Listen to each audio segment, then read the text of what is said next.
नमस्कार, Aryan TV national में आपका स्वागत है और मैं हूं आपके साथ सुमन पाल। बुलेटिन की शुरुआत करेंगे बड़ी खबरों के साथ। छत्तीसगढ़ में आयोजित आदि लोक उत्सव पर्व में ही मुख्यमंत्री विष्णुदेव साय शामिल हुए।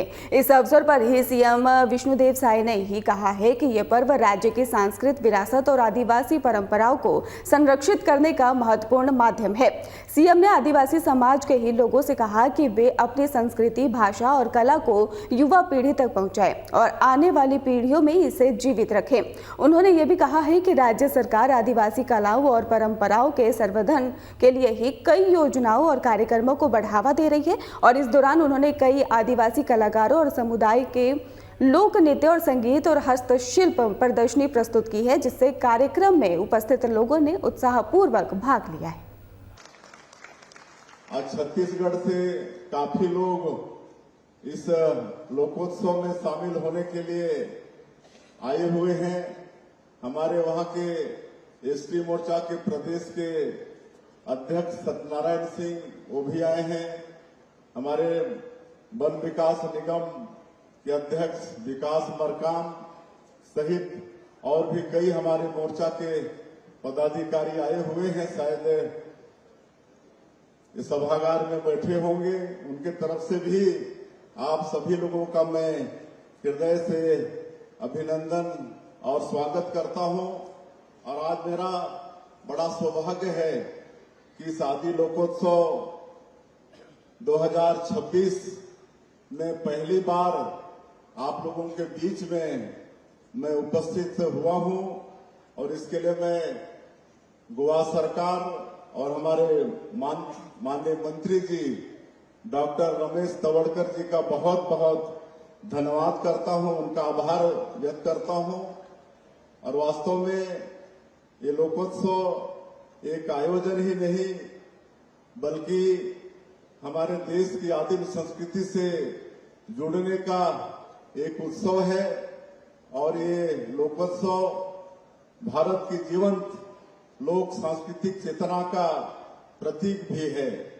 आप सभी लोग जानते हैं कि हमारा ये देश गांवों का देश है। ये देश गांव में बसता है और गांव की जो संस्कृति है वो देश की ये आत्मा है और इसको लोकगीत, लोक नृत्य, पारंपरिक वाद्य और इस परंपरा के माध्यम से पिछले 25 वर्षों से गोवा सरकार जीवंत रखने का प्रयास कर रही है। इसके लिए मैं गोवा सरकार और आदिवासी कल्याण विभाग, कला संस्कृति विभाग और हमारे माननीय मंत्री जी का भी बहुत बहुत मैं धन्यवाद करता हूं कि आगे भी इसी तरह से हमारी संस्कृति परंपरा इसको संजो के रखने के लिए ये लोकोत्सव और भी भव्य रूप ले, ऐसा मैं आज के इस अवसर पर चाहता हूं।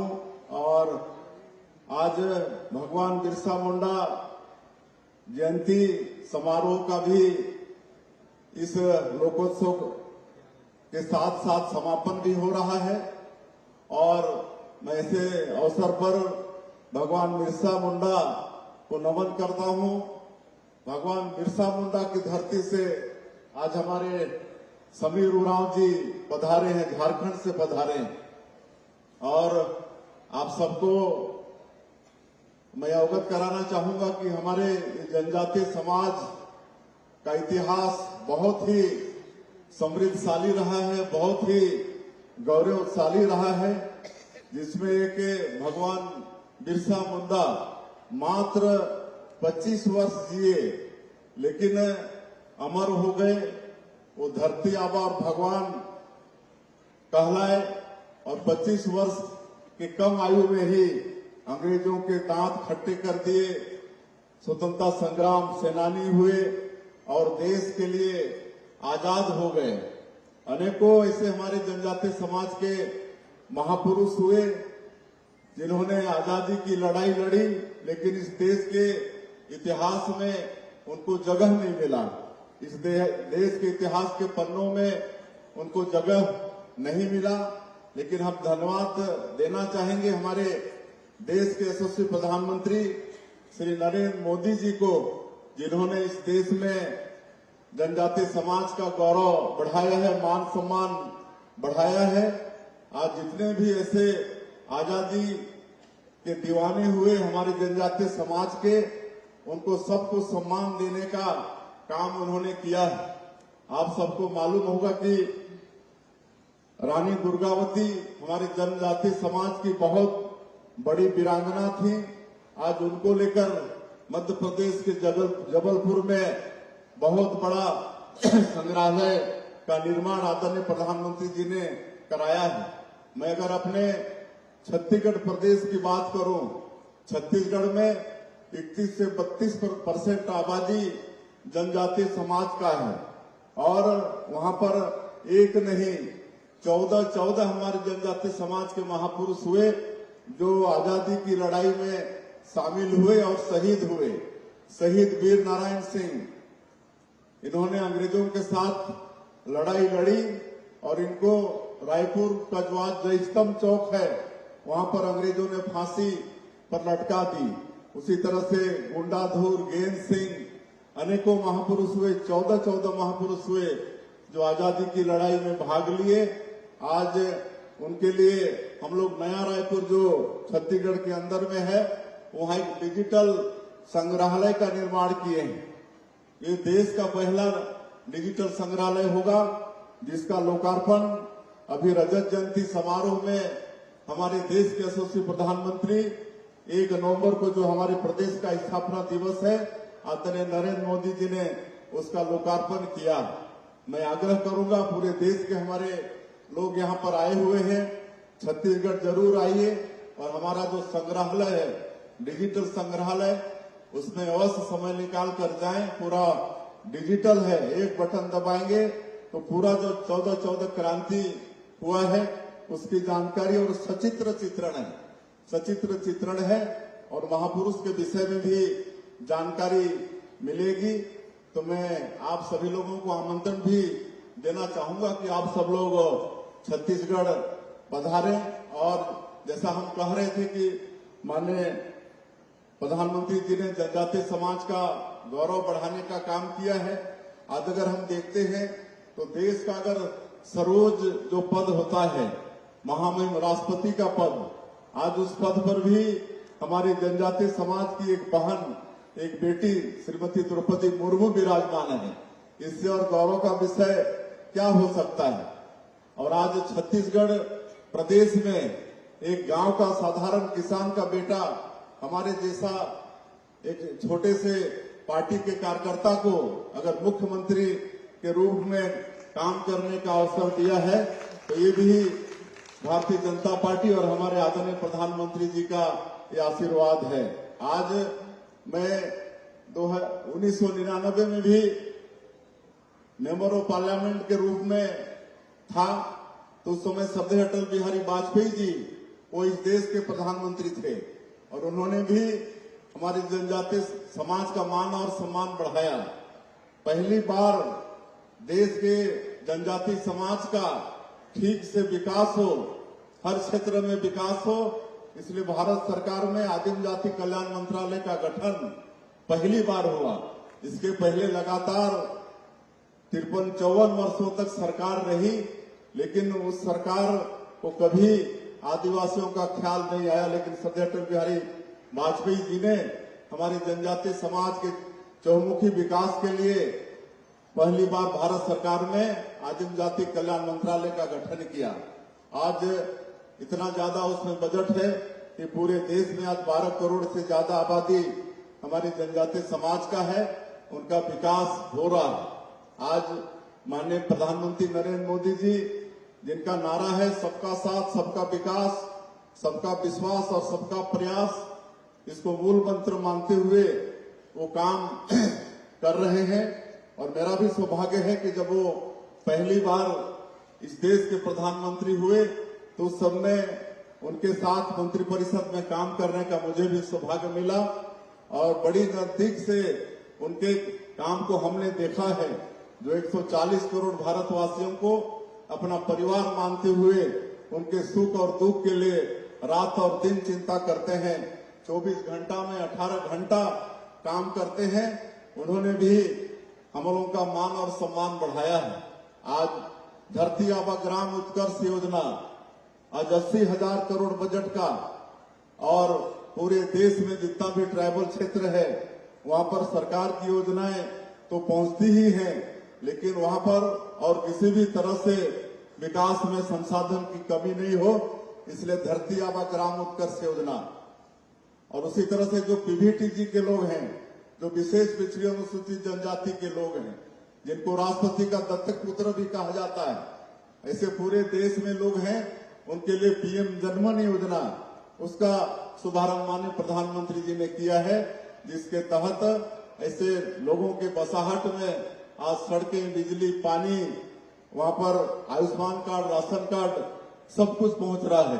तो इस तरह से माननीय प्रधानमंत्री जी सभी वर्ग के विकास के लिए और हमारे जनजाति और विशेष पिछड़ी जनजाति समाज के विकास के लिए भी काम कर रहे हैं। तो ये सब हम सब लोगों के लिए सौभाग्य का विषय है। मैं चाहता तो था, बड़ा सुंदर ये जगह है, और जैसा हमारे मंत्री जी ने कहा कि इस लोकोत्सव का उद्देश्य एक ये भी है कि जो पूरे देश और दुनिया में छवि बनी है गोवा की, कि गोवा में पाश्चात्य सभ्यता जोरों पर है, पूरा क्रिश्चियन बाहुल्य ये प्रदेश है, लेकिन जब हम कल रात में यहाँ के माननीय मुख्यमंत्री और हमारे मित्र डॉक्टर प्रमोद सावंत जी के साथ डिनर कर रहे थे, तो सब हम पूछताछ कर रहे थे, तो उन्होंने बताया कि नहीं, यहाँ पर 70% हिंदू हैं। ये तो हम भी, हमारे मानस में भी यही था कि मतलब गोवा में ज्यादातर ईसाई हैं, लेकिन कल पहली बार पता चला, और आज हमारे मंत्री जी ने भी बताया कि 70% यहाँ पर ईसाई मतलब हिंदू है और पश्चिमी सभ्यता हावी है। ऐसा भी यहाँ पर नहीं है। यहाँ पर हम आज पूरा कई गांव, कई लोगों से मिले हैं, बड़ी अच्छी संस्कार, बड़े अच्छे संस्कृति यहाँ पर है। तो इस तरह से ये लोकोत्सव यहाँ के विषय में जो परसेप्शन एक पूरे देश में बना है वो भी हटे, ऐसा हम चाहेंगे। उसी तरह से हमारे छत्तीसगढ़ का भी एक छवि बना था कि छत्तीसगढ़ पूरा नक्सलवाद से ग्रसित है, और जैसे ही देश की राजधानी रायपुर में उतरेंगे तो ऐसे ही गोलीबारी ठां शुरू हो जाएगा, ऐसा लोग सोचते थे। और खनिज संपदा से भरपूर है हमारा छत्तीसगढ़। वहां पर लोहा, कोयला, बॉक्साइट, लिथियम, डायमंड, गोल्ड, टीना का हम लोग एकमात्र उत्पादक प्रदेश हैं। उसके बाद भी कोई निवेश करना नहीं चाहते थे, सब सोचते थे कि वो नक्सली प्रभावित प्रदेश है। लेकिन अभी 2 साल से हम लोग सरकार में हैं, तो डबल इंजन सरकार भी है, और माननीय प्रधानमंत्री जी और माननीय गृह मंत्री जी दृढ़ इच्छा शक्ति के कारण आज ये मार्च 2026 में नक्सलवाद को समाप्त करना है। और बड़ी तादाद में हमारे छत्तीसगढ़ में नक्सलवाद था, लेकिन आप लोग समाचारों से अवगत होते होंगे कि आज नक्सलवाद समाप्ति की ओर है, नक्सलवाद का कमर ही टूट गया है, और हमारे माननीय प्रधानमंत्री जी, गृह मंत्री जी का संकल्प पूरा हुआ है। तो हम भी प्रयास कर रहे हैं कि छत्तीसगढ़ की भी जो छवि है नक्सलवाद की, वो भी दूर हटे। और आप सब लोगों से भी हम आग्रह करना चाहेंगे, पूरे देश भर से आप लोग आए हुए हैं, इसको थोड़ा प्रचार प्रसार पूरे देश में होना चाहिए कि आज छत्तीसगढ़ से भी नक्सलवाद पूरा समाप्त हो रहा है। और वहां पर हम लोग नई उद्योग नीति भी लाए हैं। नई उद्योग नीति में हमारे ST/SC को बहुत फोकस हुआ है, और अभी 1 साल में करीब 8 लाख करोड़ का निवेश प्रस्ताव हम लोग को मिला है, और कई काम धरातल में शुरू भी हो गया है। तो इस तरह से हम लोग भी छत्तीसगढ़ की जो छवि थी नक्सलवाद की, उसको दूर करने में हम लोग सफल हो रहे हैं। और हम समझते हैं कि ये आदि लोकोत्सव ये भी एक उसका माध्यम बनेगा। मैं और ज्यादा नहीं कहते हुए, आज बहुत अच्छा लगा आप सब लोगों के बीच में यहाँ पर आकर। मैं इसके लिए गोवा सरकार और माननीय मंत्री डॉक्टर रमेश तवड़कर जी को बहुत बहुत धन्यवाद देना चाहूंगा, जिन्होंने हम लोग को यहाँ पर बुलाया, सम्मान किया। और आज हमारे गोवा सरकार में जितने भी विभिन्न क्षेत्रों में अच्छे काम किए हैं, ऐसे भाई बहनों का भी इस मंच से सम्मान हुआ है। उनको भी हम बहुत बहुत धन्यवाद देना चाहेंगे, उनकी उज्जवल भविष्य की शुभकामना करना चाहेंगे। और अंत में फिर से एक बार पूरे देश भर से आए हुए हमारे सभी बंधुओं का छत्तीसगढ़ के 3 करोड़ जनता की तरफ से फिर से अभिनंदन और स्वागत करते हुए, और आगे फिर मंत्री जी बुलाते रहेंगे, इसी अपेक्षा के साथ मैं अपनी बात समाप्त करता हूं। जय हिंद, जय गोवा। छत्तीसगढ़ राज्य को नक्सल मुक्त घोषित करने को लेकर मुख्यमंत्री विष्णुदेव साय ने बड़ा बयान दिया है। उन्होंने कहा है कि 31 मार्च 2026 तक छत्तीसगढ़ को नक्सल मुक्त बनाने का संकल्प प्रधानमंत्री नरेंद्र मोदी और केंद्रीय गृह मंत्री अमित शाह ने लिया है और ये लक्ष्य तय समय से पहले ही पूरा हो जाएगा। मुख्यमंत्री ने कहा कि केंद्र और राज्य सरकार के संयुक्त प्रयासों, सुरक्षा बलों की कार्रवाई और विकास योजनाओं के प्रभाव से नक्सलवाद पर निर्णायक प्रहार हुआ है। उन्होंने विश्वास जताया है कि प्रधानमंत्री और गृह द्वारा ही तय की गई डेडलाइन के अनुसार ही छत्तीसगढ़ अगले 3 महीनों में नक्सल मुक्त राज्य बन जाएगा। सीएम विष्णुदेव साय ने यह भी कहा कि नक्सल प्रभावित क्षेत्रों में विकास, सड़क, शिक्षा और रोजगार के अवसर बढ़ाए जा रहे हैं। अच्छा है, पूरे देश के लिए अच्छा है। पहले की अपेक्षा पहले 100 दिन का रोजगार उसमें निश्चित था, वो बढ़ के 125 दिन हो गया है। तो ज़्यादा काम भी मिलेगा, ज़्यादा मजदूरी भी मिलेगी और उसमें 1 सप्ताह के अंदर मजदूरी भुगतान भी सुनिश्चित है। और अगर नहीं हुआ तो फिर अतिरिक्त राशि देनी पड़ेगी और वो किसानों के लिए भी फायदा है। देश कृषि प्रधान देश है, हमारा छत्तीसगढ़ भी धान का कटोरा है।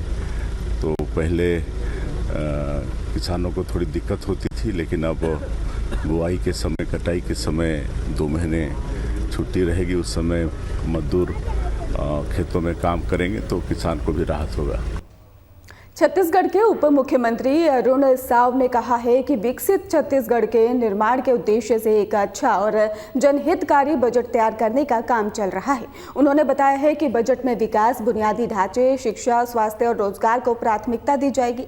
साथ ही कहा कि सरकार प्रदेश के हर वर्ग को ध्यान में रखते हुए बजट तैयार कर रही है ताकि विकास का ही लाभ अंतिम व्यक्ति तक पहुंचे। उन्होंने विश्वास जताया है कि आने वाला बजट छत्तीसगढ़ के समग्र विकास की दिशा में एक मजबूत कदम साबित होगा। सरकार का लक्ष्य आर्थिक सशक्तिकरण के साथ साथ सामाजिक कल्याण को भी बढ़ावा देना है, जिससे कि राज्य को विकास की नई ऊंचाइयों पर ले जाया जा सके। मंत्रालय लंबे समय से बजट की तैयारी में लगी है। सचिव स्तर तक की बैठकें संपन्न हो चुकी है। अब विभागवार मंत्री स्तर की बैठकें होंगी, जिसमें आने वाले सत्र में किस तरह के काम लिए जाएंगे, क्या क्या काम है जिन पर फोकस करके काम करना है, इन सब पर चर्चा होकर विकसित छत्तीसगढ़ के निर्माण के लिए एक अच्छा बजट तैयार करने का काम चल रहा है और निश्चित रूप से एक विकसित छत्तीसगढ़ के निर्माण के लिए बजट तैयार करेंगे। छत्तीसगढ़ के दुर्ग जिला न्यायालय को ही बम से उड़ाने की धमकी मिलने से हड़कंप मच गया और धमकी न्यायालय के ही आधिकारिक ईमेल आईडी पर भेजी गई है, जिसके बाद कोर्ट प्रशासन ने तुरंत ही पुलिस को सूचना दी है। सुरक्षा के मद्देनजर पूरे न्यायालय परिसर को ही खाली कराकर वकीलों, कर्मचारियों और आम लोगों की एंट्री पर भी रोक लगा दी गई है। मौके पर भारी पुलिस बल और बम निरोधक दस्ता और इसके साथ ही डॉग स्क्वाड के सघन तलाशी अभियान भी चलाया जा रहा है। प्रारंभिक जांच में कोई संदिग्ध वस्तु नहीं मिली है और इसके साथ ही आपको बता दें कि डीएसपी अलेक्जेंडर कीरो ने बताया है कि ईमेल अफवाह भी हो सकता है, लेकिन मामले की जांच पूरी सतर्कता के साथ की जा रही है।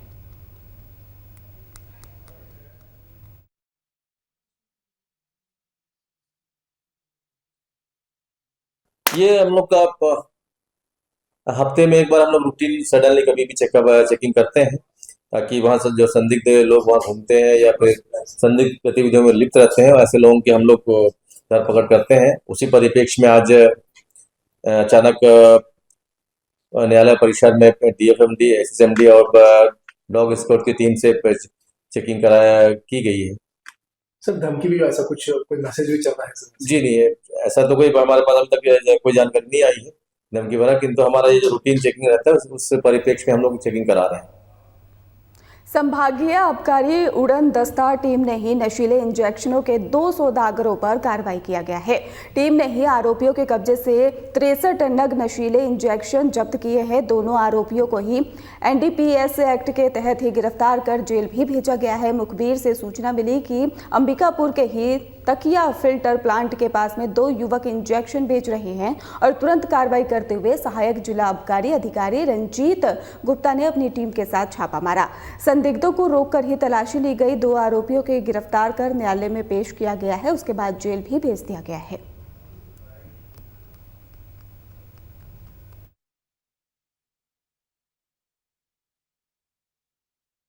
कल शाम को हम लोग जब गश्त कर रहे थे तो बंगाली चौक पे हमें मुखबिर से सूचना मिली कि तकिया वाटर फिल्टर प्लांट जो है बेनीपुर, वहाँ पे 2 लड़के जो है इंजेक्शन बेच रहे हैं। अगर आप लोग तुरंत जाएंगे तो पकड़े जाएंगे। तो तत्काल हमारी टीम वहाँ रवाना हुई। 2 बंदे वहीं पे फिल्टर प्लांट के पास मंदिर के पास बैठे हुए दिखे। हम लोगों की गाड़ी देख खड़बड़ाए पर उनको दौड़ा कर पकड़ा गया। जब पूछे उनसे तो उन्होंने अपना नाम, एक वही तकिया का ही रहने वाला था संतोष यादव, और दूसरा आरोपी जो है ब्रजेश बरवा जो कि सन्ना गांव जसपुर का रहने वाला है।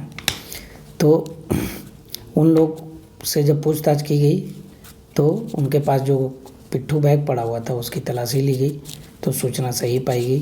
33 नग रेक्सोजेसिक इंजेक्शन और 31 नग एविल बॉयल उनके पास से जब्त की गई। उक्त नशीली इंजेक्शन की कितना कीमत होगी बाजार में? लगभग 31,000 रुपये। आरोपियों को जेल भेज दिया गया? हाँ, आरोपियों को भी रिमांड के लिए न्यायालय में पेश किए हैं। जेल दाखिल का आदेश प्राप्त हो चुका है। कुछ देर में जेल चले जाएंगे। कोरबा जिले में पीडीएस दुकानों के निरीक्षण और मध्याह्न भोजन की गुणवत्ता जांच के दौरान ही अधिकारियों के साथ बैठक की गई। शासन की योजनाओं के जमीनी क्रियान्वयन और समस्याओं के समाधान के निर्देश दिए गए। और लेकिन आपको बताते चले कि पीडीएस दुकानों में चना उपलब्धता को लेकर ही संतोषजनक जवाब नहीं मिला और इसे राज्य स्तरीय समस्या बताया गया है, पर समाधान स्पष्ट नहीं हुआ है। खाद्य आयोग के अध्यक्ष संदीप शर्मा ने स्कूल पहुंचकर बच्चों के साथ मध्याह्न भोजन किया और वहीं पर करतला ब्लॉक के ही लिमडी ग्राम पंचायत में मृत व्यक्तियों के राशन गबन के पुराने मामलों पर स्पष्ट जवाब नहीं दिया गया और इसके अलावा जिले में खराब चावल वितरण को लेकर भी कोई ठोस जानकारी सामने नहीं आई, जिससे कि दौरे को लेकर कई सवाल अनसुलझे रह गए।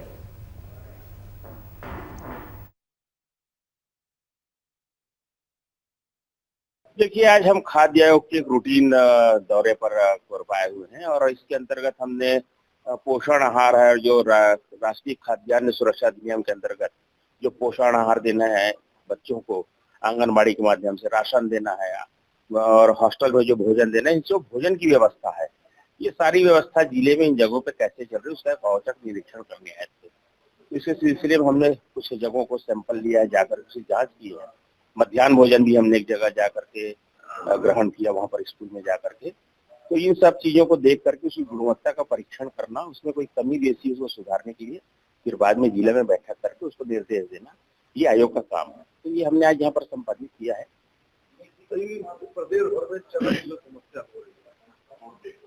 देखिए, चना की कोई समस्या नहीं है, अब चना आना शुरू हो गया है, थोड़ा सा लेट जरूर हुआ है, लेकिन आने वाले समय में व्यवस्था सुधर जाएगी। पूरे प्रदेश में नहीं हुआ है, कहीं कहीं पर हुआ है, वो आगे जाकर के रेगुलर हो जाए। कलेक्टर डॉक्टर संजय कनौजे ने ही बिलाईगढ़ क्षेत्र के स्कूलों का दौरा किया और भटगांव बेलटिकरी में ही हाई स्कूल और हायर सेकेंडरी स्कूल के छात्राओं को अच्छी पढ़ाई पर प्रथम श्रेणी परिणाम लाने के लिए प्रेरित किया है। उन्होंने छात्रों को ही समय का सही उपयोग करने और कैरियर बनाने का भी जोर दिया। कलेक्टर ने ही शिक्षकों को निर्देश दिए हैं कि वे सभी विषयों में सरल ढंग से पढ़ाई और कमजोर छात्रों के लिए ही अतिरिक्त क्लासेस भी आयोजित किए जाएं।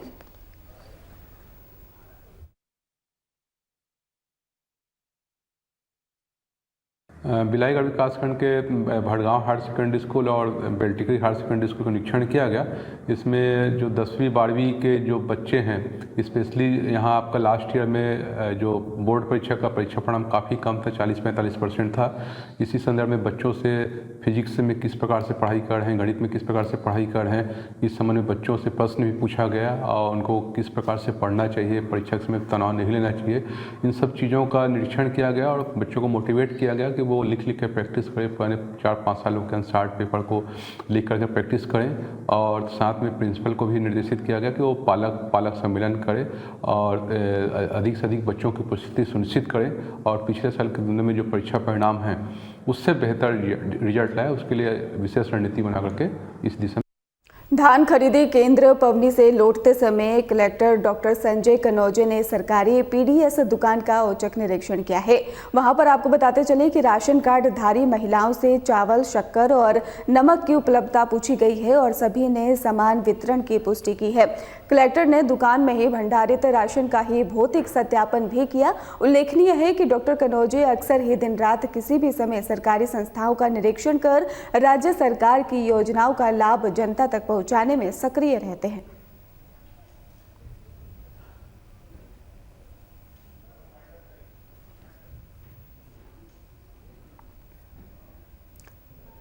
फिलहाल खास बुलेटिन में बस इतना ही। आप देखते रहिए RN TV नेशनल।